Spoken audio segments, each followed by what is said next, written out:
To quickly explain what the Global Agenda for Sustainable Livestock is. Many of you won't know that, so you make some understanding of this heading, I'll just quickly go through there. I guess it goes back to, firstly, to the publication that many of you will know of, which is called the Livestock's Long Shadow, and that in some ways prompted a response. But also driven by growing populations, income growth and urbanisation, we've heard all this, that demand for livestock products is going to grow. So what is the role of livestock? Livestock in development employs, I'll go very quickly through these because we've covered these, over 1 billion people, providing livelihoods, accounting for 40% of global agricultural GDP. And that 10 times more women own livestock rather than land. So we've heard about the landless livestock holders. So global poverty and inequality needs to be addressed through livestock, and this is one element of the global agenda. We've got 70% of emerging human diseases are of animal origin.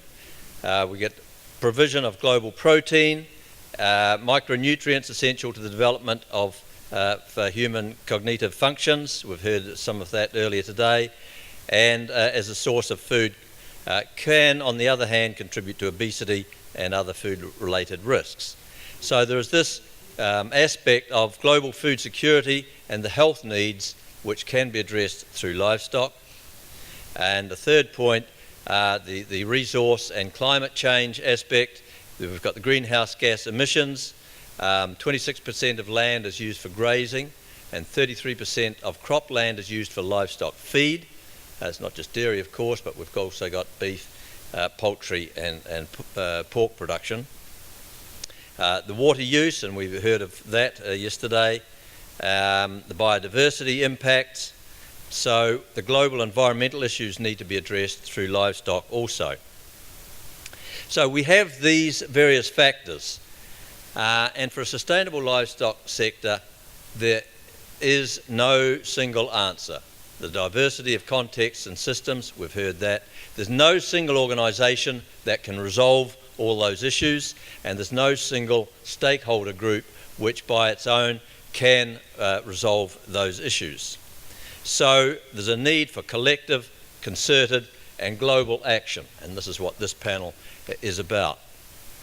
So just to quickly, so in response to those various needs and that thinking, the Global Agenda for Sustainable Livestock was developed.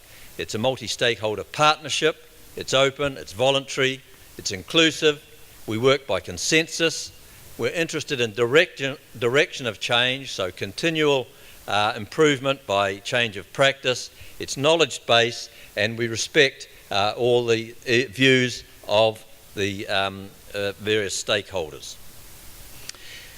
The initial focus was on catalysing and guiding continuous improvement of the livestock sector practices towards more efficient, safe and responsible use of natural resources and enhancing the environmental performance and generating economic and social benefits, thus contributing to food security, income generation and poverty reduction. The three initial focus areas have been closing the efficiency gap, restoring value to grasslands and waste to worth. And I think each of these three focus areas are of relevance to dairying in Asia. Recent developments, I'll just quickly flick over that and go to the current setup of the Global Agenda for Sustainable Livestock. Across the top you see we have the global multi-stakeholder platform. We tend to meet once a year. Last time was in October in Ottawa. This year it will be in Cali, Colombia in October, 7th to 10th for those who are noting dates.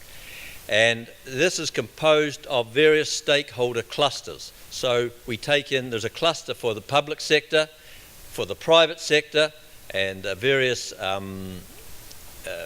producer bodies are represented on that, the IDF, the IMS, poultry sector, feeds and others.